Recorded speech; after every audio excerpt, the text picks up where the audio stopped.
I know what you're thinking. That is not a carburetor, that's a throttle body. And you're right. So in this video, I decided I'm going to do a quick video about some of the things I've learned about carburetors. Since I've been working on this truck, it did have a carburetor set up on it. As you can see, it no longer does, but it did. And I'm going to talk a little bit about some of the things I learned as I was getting into this, because I didn't know anything about carburetors at all.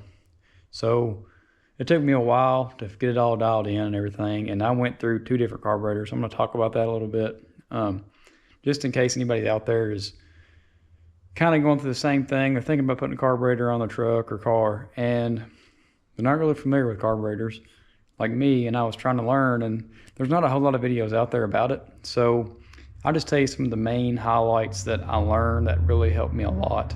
Some tips, I guess, that I wish I knew whenever I first started this. So I guess we'll get right into that. So as you can see, I got some parts laid out here. I got 2 carburetors. Both these carburetors were on that 5.9 Magnum that's over there. And this is basically what I've learned since using both of these. This one here is a vacuum secondary. As you can see, it's got the vacuum canister thing on it right here, which basically has a diaphragm inside of it. Looks something like this. This is what would sit like that, basically. You can see the rod sticking out of it. It's the same deal. And essentially, as the vacuum pulls on it, up here there's a little hole. I'll show you right here. It's got a hole right here in this cap. I don't know if you can see that, but there's a hole that goes out this way and it comes out right here. And this hole, you can see it right here on the carburetor, is going in here. There's a big hole right there beside that venturi.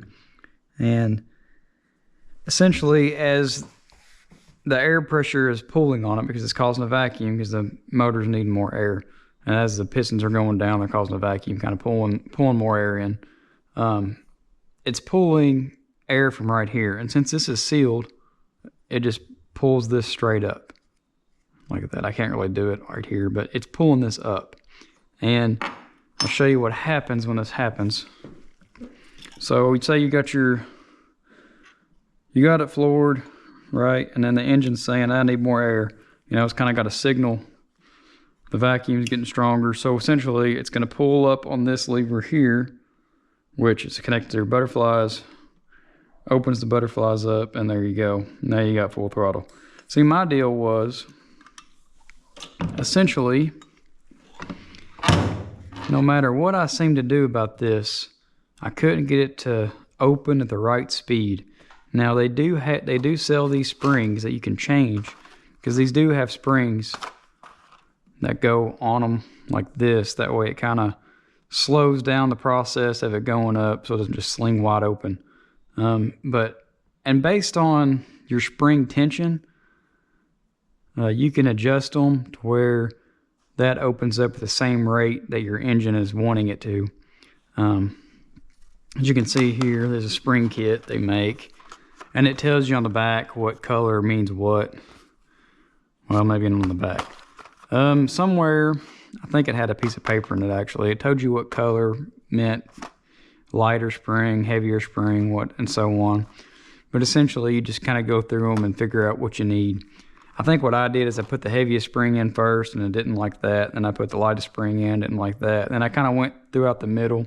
I found one that was okay, but it still seemed like this thing was struggling for fuel more than it was air. It seemed like it needed more fuel. And I jetted this up. This is a metering block, by the way. I jetted the metering block up, which, you know, these are the jets in that.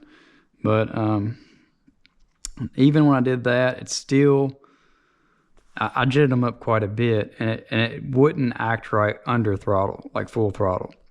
It would be really rich at idle, and then whenever I got on it, it just didn't like it. So, and I even changed the power valves, and these power valves, you can see here they got numbers on them designating how much. It's kind of the same deal as that diaphragm in there. It kind of pulls it as it has vacuum on it. So it bypasses the jets here whenever it needs more fuel. And essentially this moves, and there's passages in here, and it allows more fuel to go in along with the jets. So you're adding fuel as it's demanding more. Now, some of these vacuum secondaries do not have this metering block. They got the metering plate. I think that depending on your application, they can work all right, but I personally didn't like them because I wanted to be able to jet it up more, and I didn't want to buy a bunch of different plates, so I just bought a block, and I think I got one for like $10 or something. It was kind of a lot cheaper than buying all the different plates and constantly taking the carburetor off and on and all that, which I still kind of had to do because of the jets. But it also gave me the ability to put a power valve in it, which this side does have a power valve in it as well. You can also get these with block offs. I have some different power valves over here to kind of show you. They range in different sizes. This one was a 6.5, and essentially with your vacuum, you can just multiply or divide. I mean, like say you got say 13 inches of mercury, I believe that's how they're measured. Then you would divide that by 2, and that would get you, I guess that'd be 6.5, but that's why this one's in here, I'm assuming. I don't remember what my vacuum was at the time, but that's probably why this is in here. But they got different sizes. So like this one, for example, is a 10.5. So if you had a lot of vacuum, you'd want that. But there's different ones in here. They even make block offs. So if you just want to, like this one here, I don't know if you can see that. It doesn't have a hole or these holes in it like this. It's just blocked off. And that's just used for if you just want to run a straight jet. Like you just want to put big jets in it instead, you can do that with these. But what really helped me a lot was whenever I figured out or learned about the squirters. So as you can see, this is a vacuum secondary, and on this side it does not have a squirter. Now, if this side was on, I believe, no, it's not that one. If this side was on it, it would go like that, except it would have that block in the middle of it, sandwiched in between it. But it has this on it, which as the throttle goes down, it pushes on that, and it kind of forces the fuel to come up past this little orange thing, and it well, not past the little orange thing. It goes through here, and then that little hole right there that you see on the front of the bowl here, it mates up with, I'm just going to show you on this side because it's easier to kind of show, but it would mate up with the hole on this side, which runs up here to your squirter. Now with a vacuum secondary, you only have one squirter. Like I said, this side does not have that capability. There's nothing over here to push on this lever to get it to pump, but this side on the other hand does. As you can see, it's got this little spring on it, which is what would be used to do that. Mine's not connected right now. I can show you on the other carburetor. But it's got a squirter in here. And now these squirters, you can do a lot with these, because I had a large problem when it came to this thing. This motor would not run right off of, it'd be cruising, and if I got on it, it would spike really lean. I had a wideband, by the way. I highly recommend doing that. I highly recommend putting a wideband in your vehicle, because that made it so much easier as far as seeing what the engine was actually doing as far as fueling. I didn't have to pull spark plugs out every time. I could just see it. I did pull the spark plugs out and check a few cylinders, making sure they're all kind of the same. But with the wideband, I was able to see that it was spiking really lean, like it was starving for fuel whenever I hit the throttle. And as you can see here, you can adjust that. So, like I was saying before, this one has the pump on each side of it. As you can see, it's got a pump on this side as well. And essentially, whenever you give it throttle, it'll push down on that pump. It'll allow these to squirt. and this has got it on both sides. But I like this better. That's why they're called a double pumper. But I like that style better because it allows me to have more control over how the fuel enters the carburetor, and it's not just relying on the vacuum like this one is. Now these are pretty good for streetability and everything. You're supposed to get better fuel mileage, and I can see why, because it's not forcing the fuel in like this one is. It's more of a, as the engine needs it, it's going to give it more fuel. And this one's, I'm going to give you fuel, you know, which for whatever reason I could not get this to act right. The motor loved it a lot better when I put this on it. And they make different squirter sizes as well, and there's also numbers designating what they are. As you can see here, we got, this one's a 35. As you can see, it's got 35 on it, and these two little holes are bigger holes than this one. This might be the same thing because it's for a double pumper. Yeah, both sides same. This one is like a 50, for example. If you needed more fuel, you could run this. But that's essentially how much fuel you need, and I'll show you real quick too. This is kind of the deal they got. So kind of like that diaphragm was, as the little lever pushes up on this, it'll kind of push like that, kind of pop up, and it's forcing that fuel out of that little hole I showed you. And it's running up here and just squirting in.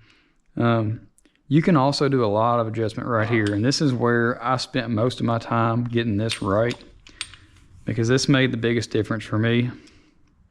You can tighten this nut and this nut, and essentially it changes the rate at which this is pressed. Because as you can imagine, if this was all the way tight, you would have to open the throttle more for it to actually start pushing, you know. But if this was looser, for example, then it will be a faster response. And it could also affect how big of a hit you get off of that single squirter. So for example, if it was all the way up and I pushed on that, then it may not start pushing on this until way late, and then once it does, it's just gonna smack it basically, and it's gonna force more fuel at one time in there. And kind of the same deal on this side. You got the same thing going on. Kind of depends on your RPM and where you're at and your RPM and how much to adjust that and all. Which it really depends, engine specific, you know, not every motor is going to run the same. But this one ran good with this setup. And real quick, I'll show you on these double pumpers that you don't need vacuum. There's no canister like that one has over there for the vacuum. It's mechanical. As you can see on this linkage here, as I push down on it, it's going to pull this out too. And there you go. You got all four coming in at the same time. Well, not at the same time, but it's mechanically being pulled down. And see, I think part of my problem was this was not opening fully with the vacuum secondary on it. I think there's no real way for me to know unless I had a camera on it as I was driving to actually see, you know. I've heard of people putting, I forget what it was, a zip tie, I believe, on this or something, so that way whenever you pulled up on it, it would stay down here. And I tried that, and mine did come down like it was opening all the way, but for whatever reason, it was not happy. So I do really like the double pumpers. To me, they just make more sense. I think it's easier to work on, especially for what I was doing. I'm not daily driving this thing. I don't really care much about the fuel mileage. I just wanted it to run good, and this seemed to make it run good. It was much snappier, and I really liked it. And it really didn't do too bad on fuel mileage. And this is a 5.9 Magnum I was driving, and it was getting like 15 miles per gallon. I'm sure a lot of that had to do with the intake that was on it. It had the Edelbrock air gap intake, which helps a lot on those motors, but that helped a lot. Something else I want to mention is these little cams here. You can also change the rate at which that spring pulls up or goes down or pushes the fuel through these squirters. There's different ones you got here. You got different designations, different colors. It's got a longer stroke or whatever. different colors, whichever ends up working best for you. They go over here, as you can see. This one's got one right here. I don't know if you can see that very good, but let me flip it over. There goes a bolt. But see, there's a cam right there, and you can kind of adjust them a little bit based on where the hole's at. But you can change these up and have it come in at different rates and whatnot. But essentially, the biggest thing that I noticed making a difference was adjusting these springs. I really do think that made the biggest difference. And of course, on the sides here, you got your air fuel mixture, which is also has some channels in here. As you can see, there's much different holes and channels. You can tweak this, and it'll essentially lean out when you're idling and when you're or make it richer or whatever you need. So these will be coming handy when you're trying to tune your idle out. And what I always do is back these off 2 turns, all of them all the way around, and then get it where it wants to idle at, and which basically is this screw here. You can kind of adjust up and down how much throttle to let it have. And I always get it idling about where it wants to be, and then you just turn these screws, pull them out two turns all the way around, and then based on what my wideband's telling me, I'll either push them in a little bit or pull them out, whatever they need, and just kind of get it fine-tuned from there.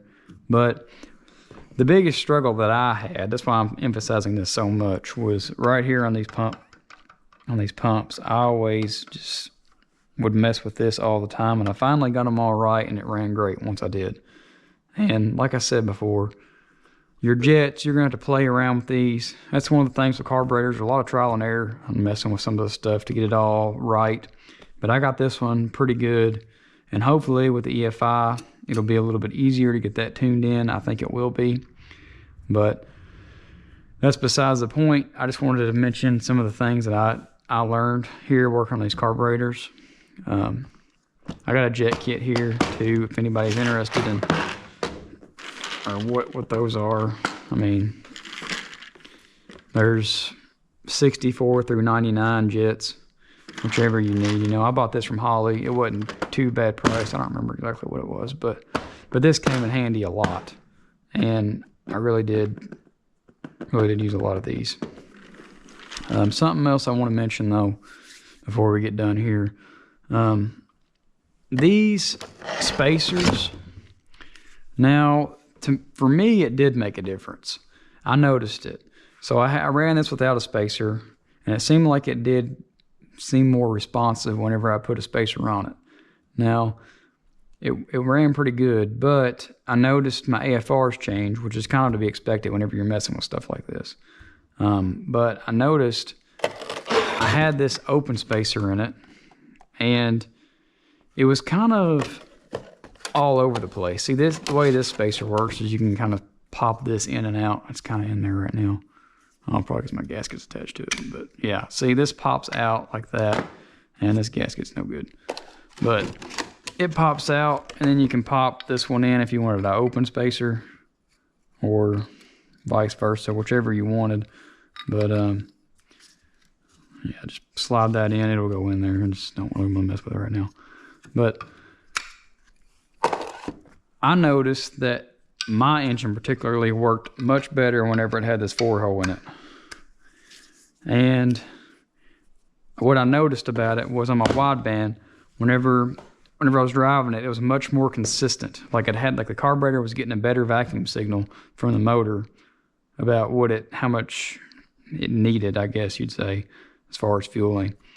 And it just had a stronger signal to the carburetor, and it made this thing run a lot better when it was doing that. I was able to adjust it a lot easier. I wasn't fighting myself because it was acting funky or whatever. But it ran a lot better when I put the 4-hole on it, I will say that.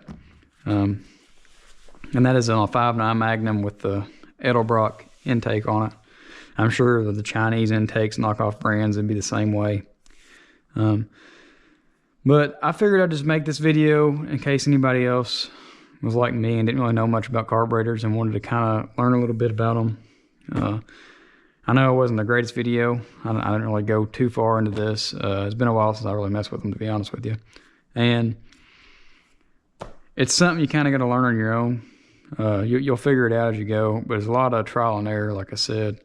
I mean, there's a lot to them, but once you get them right, they do run pretty good. And I know a lot of people say you got to tune carburetors all the time and all this stuff.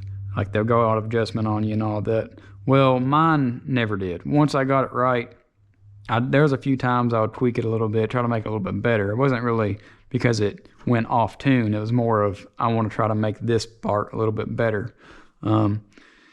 This thing, I'm telling you, whenever I would let it sit there for 2 months, I could go out there, pump the gas pedal like 2 times, which essentially just squirted some fuel in the intake, so it has some fuel. And this thing would fire right up immediately.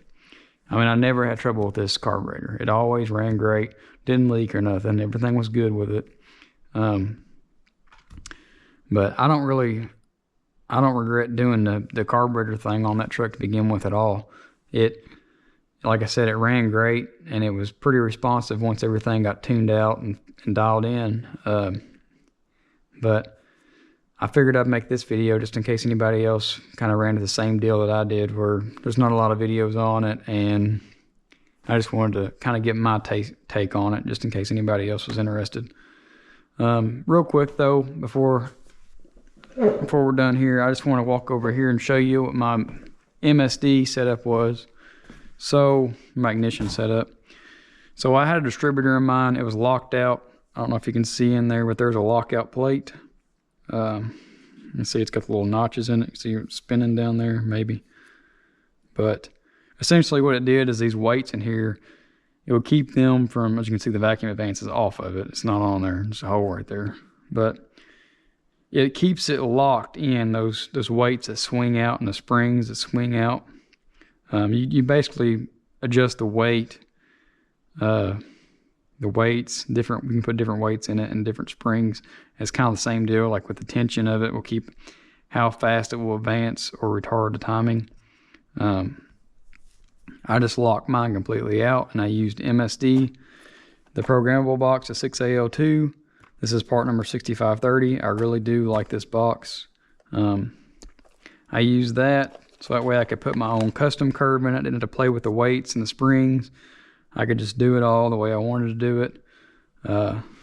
However the motor wanted it, without constantly changing springs and weights, because these distributors are kind of a pain to take apart, and you really got to take a lot of stuff out just to get to that. And I don't like putting this in and out and messing around with it like that. So this was a much easier alternative, and that's what I ended up going with. But I'll show you real quick on the software how, let me adjust my camera here, on how do you do this. So essentially on this MSD software, basically what you can do is, as you can see here, I got 1,000 RPM, 2,000, all the way up to 12,000. But what you'll do is you take your timing, your total timing, like say I set my distributor, I locked it out, and I set it at 30 degrees total. So what I'm going to do is go in here, and at 0 RPM I'm going to go ahead and I'm going to pull it down to 10 degrees initial timing. So what I'm going to do is at 0 RPM here and 0 degrees, I'm going to put it at 20. Now the reason I'm putting it at 20 is because it's a subtraction, it's a retard. So basically, instead of being 30, it's going to subtract 20 from that. So what I'll do is I'll add a dot right here, and from there, say if I'm at 1,000 RPM and I want to be, I don't know, say I want to be at 15 degrees. So basically I'll come up here to the 15 mark between the 14 and 16, and I'm going to come over here at my 1,000 degree RPM increment and add a dot. So now you can see at 1,000 degrees, or 1,000 RPM, I'm going to be at 15 degrees. And I guess it didn't save my 0 RPM thing, but here I'll change that real quick. So this, we'll just delete this one. All right, it ain't gonna let me delete it. We'll come down here and move this to right here on the graph. We'll bring it down to 20. Oh boy, delete that one. There we go. See, it's got a delete option. All right. So when I start it up, this is like 500 RPM right here. It'll be at 10 degrees because 20 minus 30 is 10 degrees. And then over here, I'm subtracting 15. So then my 15 minus 30 is 15 degrees. So that's where I'm at.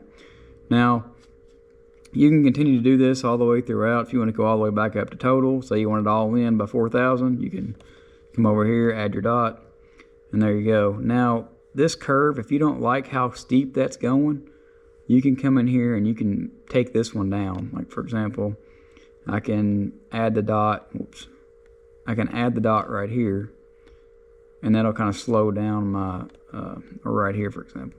It'll kind of slow down my transition through this phase. And then you can kind of do the same thing all the way out to wherever you're going. Another thing you can do too, say at 3,000 RPM, I was running a nitrous shot, and I wanted to hit it at 3,000 RPM on nitrous, and I need to pull out 20 degrees of timing when that happens. Say I need to be back down at 10 degrees. It's going to be a big nitrous shot. But anyway, so what I would do is I'd come over here and I'd add a dot, and as you can see, my graph goes up like normal, and then once I hit that nitrous button, it's going to pull it out. I'm going to be pulled down to this much, or say it's spinning or something. You could pull it out right there. And there's also one for boost, but as you can see, I'm not going to be boosting my motor with this setup. I actually got Holley EFI. If you want to check out the other videos, I'm doing that with the Holley EFI, and I'll make some videos about that as well, if anybody's interested in the EFI stuff. If you're watching this video, you're probably not, but anyway, they do have a boost option here too, and as you can see, I'll go over here to run my boost retard curve. You can see that right there. This is boost retard, and essentially it's going to be in PSI instead of RPMs. So let's say right here, or how many, not one of these, wait a minute. So this on the left side here, or on the right, I mean over here, is how much boost you're running on the top. So that's how much boost you got. And then this is how much timing you want to pull out per pound of boost. So say if I was running 2 pounds of boost and I wanted to pull out 4 degrees of timing, I would set my curve right here to where it would slowly pull the timing out to 2 degrees, or to 4 degrees for my 2 pounds of boost. And then I can just continue going down to whatever, you know, whatever I want it to do, however much I want to pull out. I mean, you can really, if you want to go in limp mode at this point, you can add a dot there and it'll just pull all the timing out. It really just depends on how you got yours set up and how much you want to pull. But it's nice that it has that as well, because that basically can work with your stock retard curve here, and it'll pull out based on your boost. But you'll have to get something that can communicate to the box telling it how much boost you have, that way it knows, so it can pull that timing out. But it's pretty nice that it's got that feature built in as well. And like I said too, you can also use this, say if you're spinning at 3,000 RPMs, you got a really hot motor and it's spinning a little bit when you get to 3,000. You can also pull some timing out there, and then as you can see here, go right back up with your timing. I don't know why you'd really need that other than in that situation, but that'd be kind of rare for that to happen unless you're running boost or something. But anyways, I figured I'd show you all this real quick because I thought it was pretty neat. I really like how they got it set up. But disregard my bad hair day. I am almost done with this truck on the EFI system. I still got to put the fuel cell in it. But thank you guys for watching. Please like and subscribe, and let me know what you thought about this. If you have any questions or anything, let me know in the comments and I'll address that. But I'll see y'all next week. I'll have another video probably about, well, next week I'll have another video out. I'm going to do another video on setting up the bass tune for the EFI if anybody's interested in that. But see y'all next week.